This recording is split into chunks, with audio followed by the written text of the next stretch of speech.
Subscribe करें हमारे YouTube channel Narayan study point को, उस बेल आइकन को दबाएं ताकि आप हमारी अपकमिंग वीडियो मिस ना कर पाएँ। मेरे प्यारे बच्चों, आज मैं आप लोगों के सामने 10वीं सीबीएसई बोर्ड की हिंदी साहित्य के प्रकांड कवि सूरदास जी के बारे में बताने जा रहा हूँ।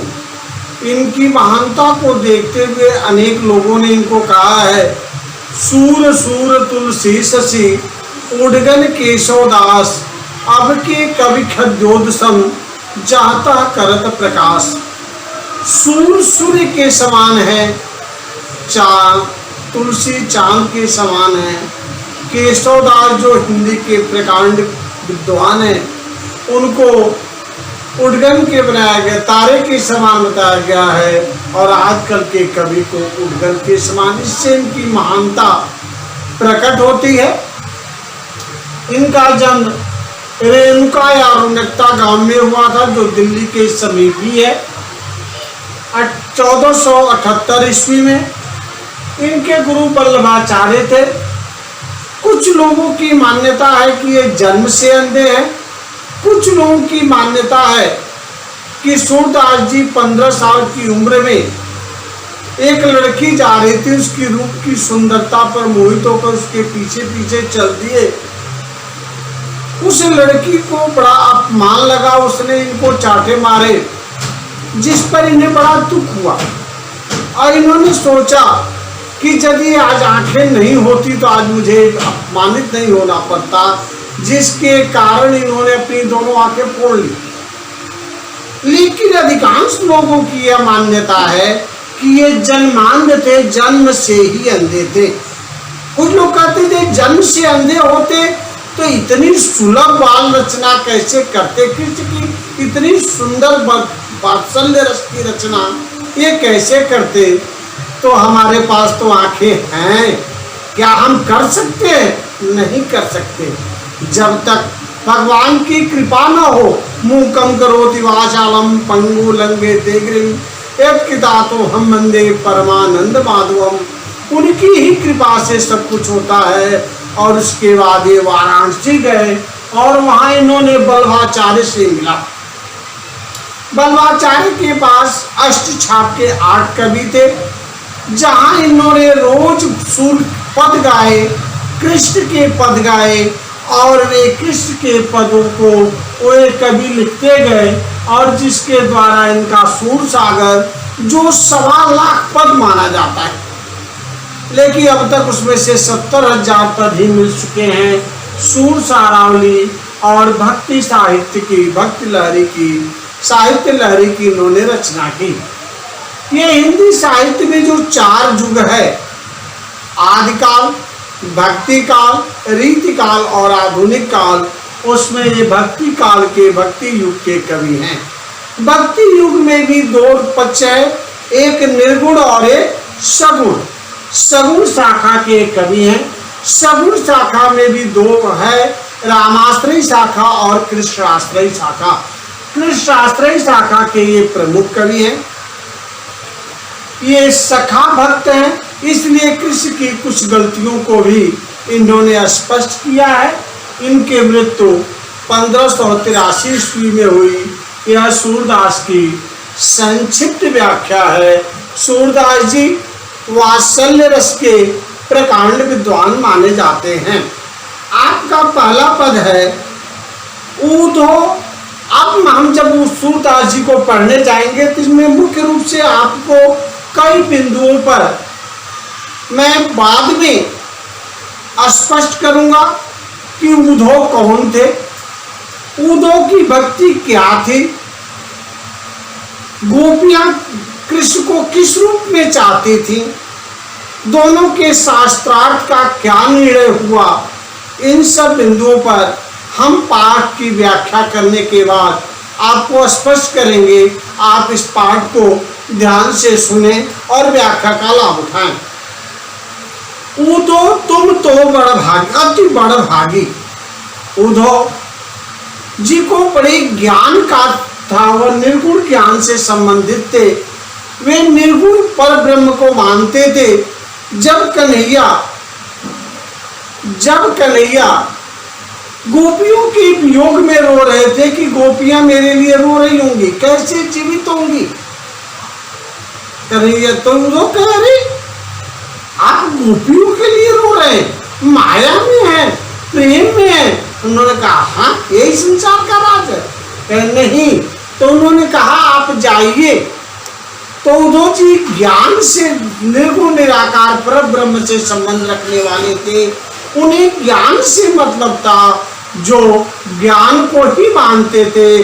तो उन्होंने श्री कृष्ण ने कहा कि जाइए आप मेरी गोपियों को, मेरे भक्तों को संतुष्ट करके आइए। गोपियां कौन थी ये आपको अंतिम में मैं स्पष्ट करूंगा कि गोपी के रूप में ब्रज में कौन आई थी। और जब उद्धव जी पहुंचे वहां गोपियां उनके विरह में, कृष्ण के विरह में तड़प रही थी।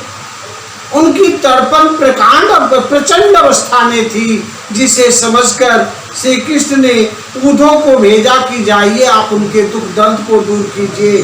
जब वे पहुंचे तो गोपियां क्या कहती हैं, और गोपियों से कहते हैं कि कन्हैया तो झूठा है, तुम लोग उसके प्रेम में क्यों पड़े हो। परम पिता परमेश्वर निर्गुण निराकार सच्चिदानंद को ज्ञान करो, ध्यान करो, वही सत्य है। उन्हीं के द्वारा ही तुम्हें पुनर्जन्म से मुक्ति मिल सकती है, परमानंद की प्राप्ति हो सकती है, इसलिए तुम उनको ढूंढो। उस पर गोपियां उन्हें क्या कहती हैं कि हे उद्धव, उद्धव जी संदेश वाहक बनकर आए थे, कह रही हैं उद्धव तुम तो बड़ भागी, हे उद्धव तुम बड़े भाग्यशाली हो। क्यों भाग्यशाली हो। अपरस रहत स्नेह लगाते, नाहि न मन अनुरागी। अपने तो तुम उनके साथ रहते हो, उनके सखा हो, लेकिन नाहि न मन बड़ भागी, लेकिन तुम्हारा मन जो है उनमें लगा हुआ नहीं है। ठीक उसी प्रकार जिस प्रकार कमल का पत्ता जल में रहकर भी जल से उसका संबंध नहीं होता, गोपियां पुरैन के कमल के फूल के पत्ते को, कमल के पत्ते को उद्धव से तुलना कर रही हैं कि उद्धव तुम उसी प्रकार कमल के पत्ते के समान हो, जैसे कमल का पत्ता पानी में रहकर भी पानी को स्पर्श नहीं करता, वैसे ही तुम कन्हैया के साथ रहकर, कन्हैया के सखा होकर भी तुम्हारे अंदर कन्हैया के प्रेम का रस नहीं भरा हुआ है। जो जल माह तेल की गागर बूंद न ताको लागी। इसमें सूरदास जी गोपियों के शब्द में उद्धव को उलाहना देते हुए कहती हैं कि हे उद्धव आप उसी प्रकार हैं जैसे गागर में, मटके में पूरा तेल भरा हो और जब उसको उससे पलट दिया जाए तो उस गागर में जल को का कोई संबंध नहीं होता। तेल और जल जिस प्रकार एक दूसरे में मिल नहीं सकते, वैसे ही आप तेल के समान हैं, कन्हैया से आप मिल नहीं सकते, आप कन्हैया को समझ नहीं सकते, आप कन्हैया के प्रेम को नहीं जान पाते। प्रीत नदी में पावन ब्रोरियो, दृष्टि न रूप परागी। प्रीत नदी में, प्रेम में तुम नहीं घूम सकते, तुम्हें प्रेम का रस नहीं पता है कि प्रेम है क्या। आजकल तो प्रेम का अर्थ ही बदल गया है, लेकिन प्रेम भगवान और भक्त के बीच में होता है, प्रेम पुत्र पिता में होता है, माँ बेटे में होता है। वह प्रेम है जहाँ समर्पण की भावना होती। गोपियां संपूर्ण समर्पित है, यह प्रेम है। यह उद्धव जी क्या जाने, वो ज्ञान मार्गी, उन्हें क्या पता।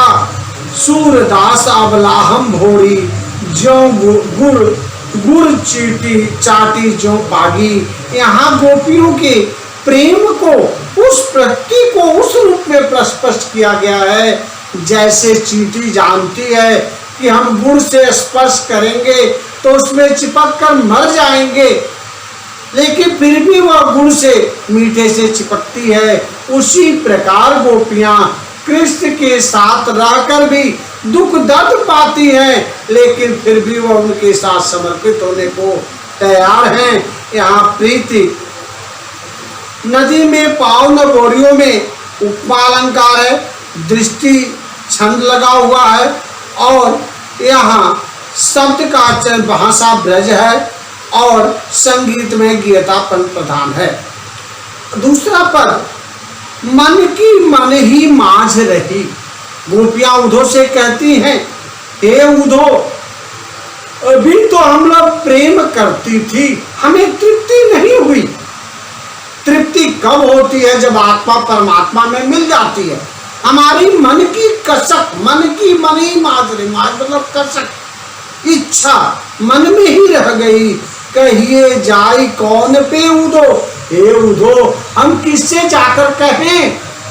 अपने मन की कसक, अपने मन की दर्द को हम किससे कहें? ना ही परत कही, और आपसे क्या कहें? आप तो खुद ही उनका संदेशा लेकर आए हैं कि हम निर्गुण निराकार ब्रह्म को मान लें। तो जब हम उन्हीं के हैं, वही मेरी व्यथा है, और आप उनको सुन ही नहीं रहे, तो हम किससे कहें?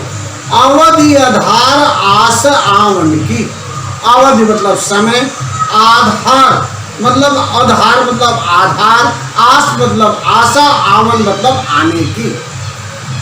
उनके आने की जो आशा थी, कहा कर गए थे आएंगे परसों, परसों बिताए दिनों परसों, तो हमें आशा थी कि आएंगे आएंगे कह कर गए हैं, लेकिन तन मन बिठा सही, और जिसके कारण हम तन से और मन से, तन से कैसे? हमने उनके बिना हमको खाना पीना अच्छा नहीं लगता, तो तन हो गया, और मन को लेकर चले गए। तो तन और मन से जो हम लोगों को कष्ट हो रहा है, हम उसे बर्दाश्त कर रहे हैं।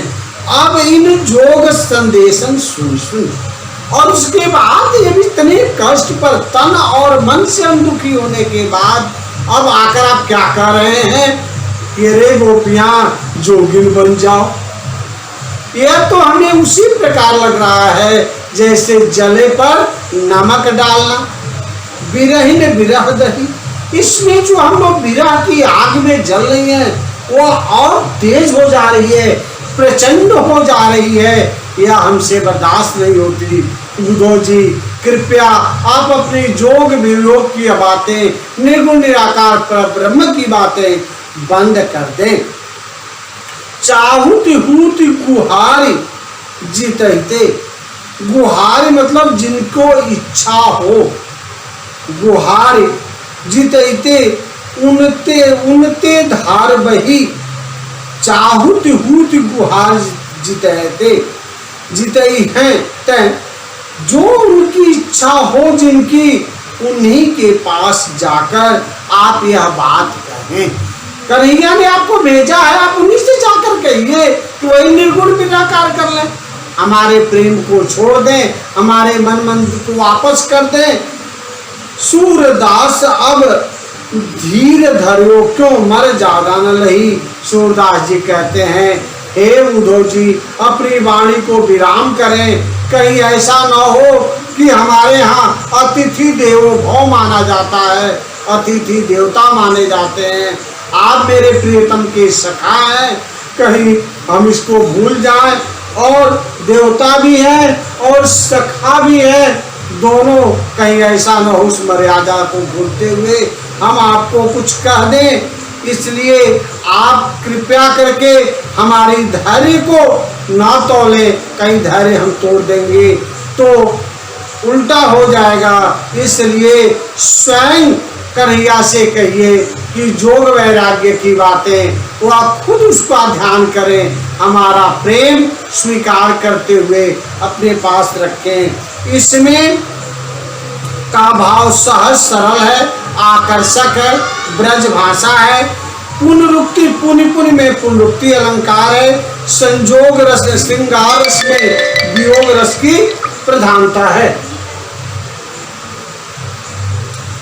हरिहर हमारे हरिहारिल की लकड़ी, इसमें भक्त का भगवान से परम काष्ठा बताया गया है कि हमारे हरिहारिल की लकड़ी। हारिन चिड़िया जो होती है वह अपने जीवन के हर पग पग पर लकड़ी अपने पैरों में रखती है। उसी प्रकार लकड़ी के बिना हारिन चिड़िया नहीं जी सकती। उसी प्रकार गोपियां भी हर पल 24 घंटा अहरनिश कन्हैया को अपने पास रखती हैं, अपने मन मंदिर में बसाए हुए हैं। कन्हैया के बिना वह जीवित नहीं रह सकती हैं। मन क्रम वचन नंद नंदन उड़, मन से कर्म से वाणी से उनके हृदय में कन्हैया नंद नंदन बसे हुए, कन्हैया बसे हुए हैं।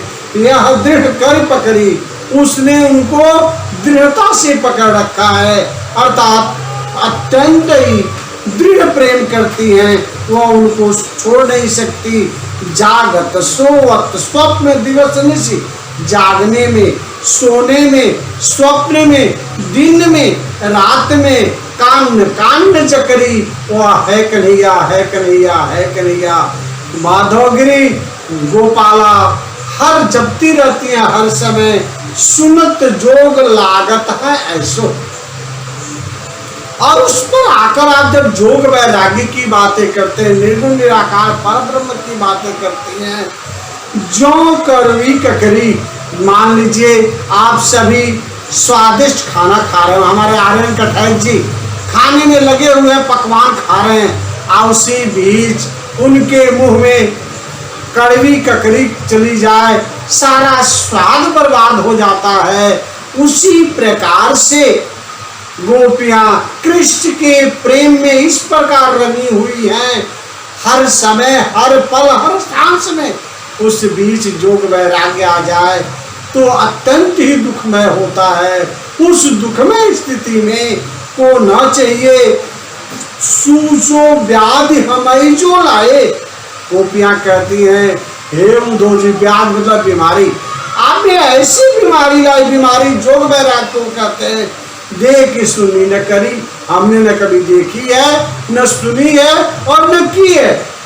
या तो सूरत नहीं प्ले सौंपो, सूरदास जी गोपियों के शब्दों में कहते हैं, हे उद्धव, यह उन्हीं को ले जाकर दे दीजिए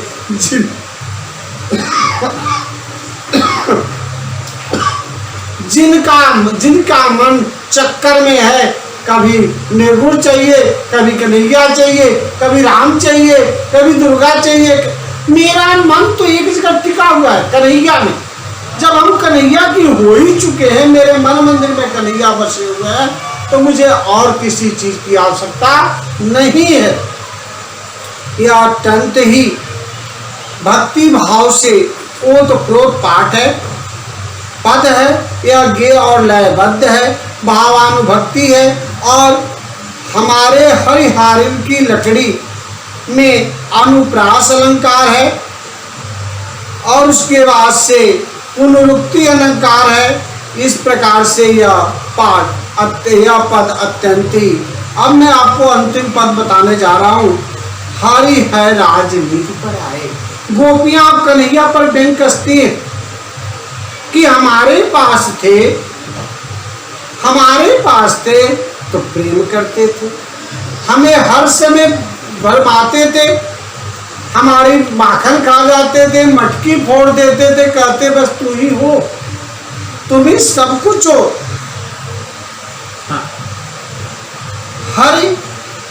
हमारे हरि राजनीति पर आए। हमारे भगवान जो है अत्यंत राजनीतिज्ञ है, जहां जैसा देखा वहां वैसे हो गए। हमारे यहाँ थे तो हम में थे, गोपी गोपी गोपी, मक्खन, मटके, ग्वाल बाल, माँ जसोदा, राधा जपते थे। वहां गए तो मथुरा क्यों गए, राजा हो गए। वाह भाई वाह। समुची बात कहत मधुकर के, मधुकर भंवरा उद्धव जी को कह रही हैं कि हे उद्धव जी, समुची बात कहत मधुकर के, समाचार सब पाए। आपकी बातों को हमने समझ लिया, आप क्या कहना चाहते हैं, आप किस प्रकार से हमें भरमाना चाहते हैं। जो समाचार लेकर आए हैं या हमारे कन्हैया की नहीं है, ये आपकी है।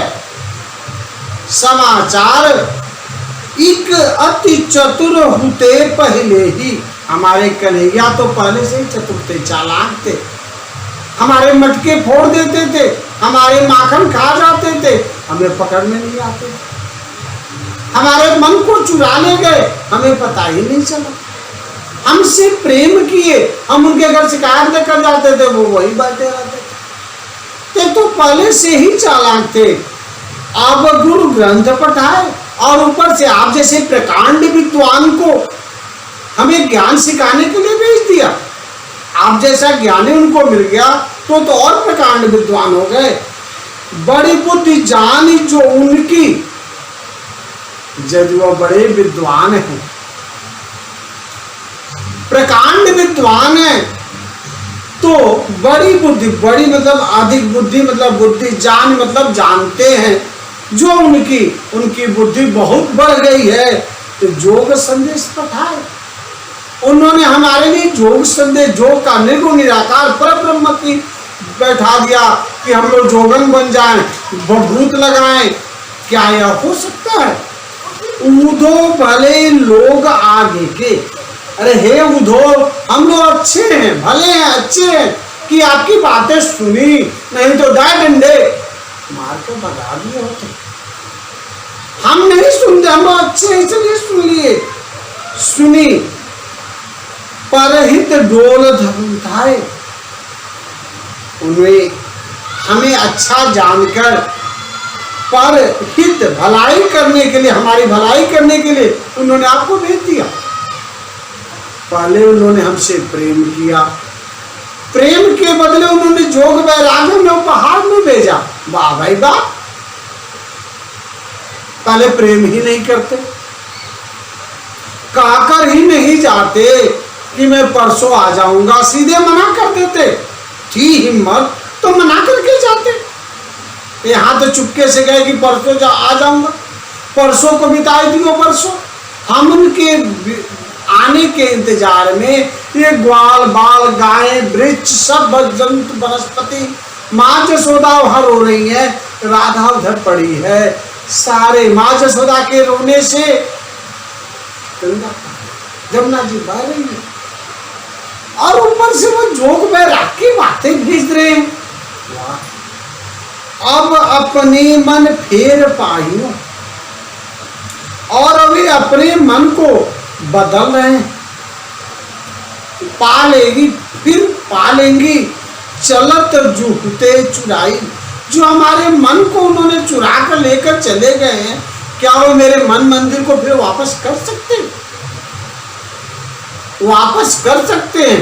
अरे यही भक्ति की बातें सूर्य, एक भक्त भगवान को हर समय चुनौती देता है। हमारे सूरदास जी के बारे में कहा जाता है, सूरदास जी जा रहे थे, अंधे तो थे ही, एक कुएं में गिर गए। जब कुएं में गिर गए तो गांव और लड़के गाय भैंस चरा रहे थे, उन्होंने देखा तो चिल्ला गए, एक अंधा गिरा हुआ है। लोग आए निकालने के लिए, कहे नहीं मैं नहीं निकलूंगा। क्यों भाई?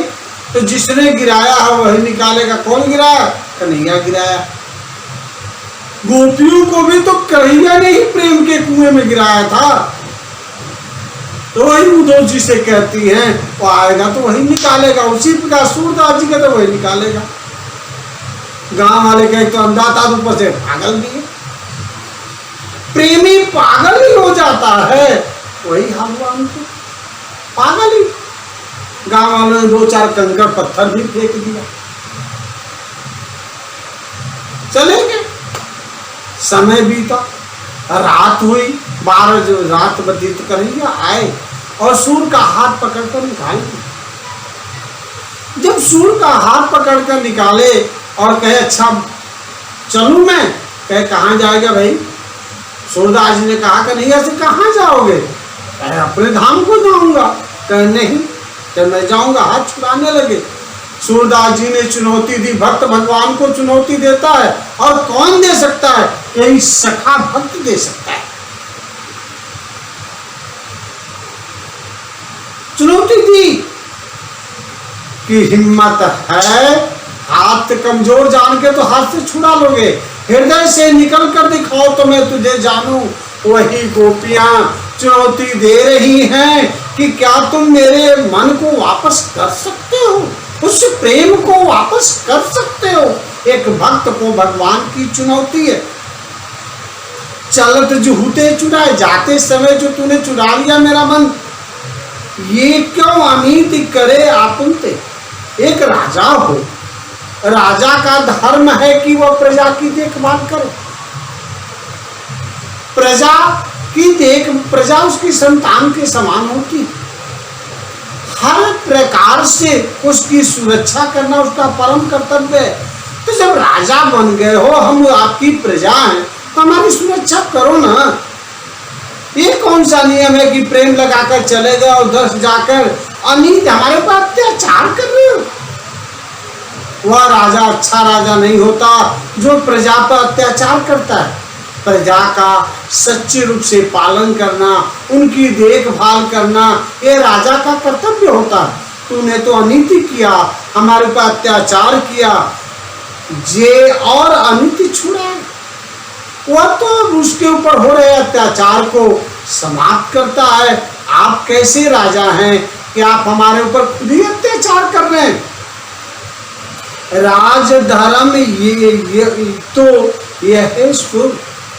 राजधर्म, सूरदास जी कहते हैं गोपियों के शब्दों में कि राजधर्म तो यही है। क्या है भाई?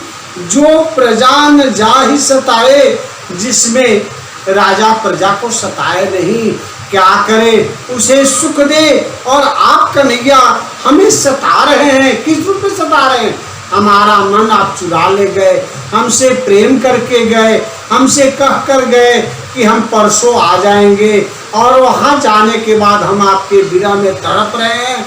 और तड़पने पर आप कहते हैं नहीं भैया अब आप क्या कर लें, तो आप निर्गुण निराकार पर ब्रह्म को स्वीकारें, जो कि संभव नहीं है।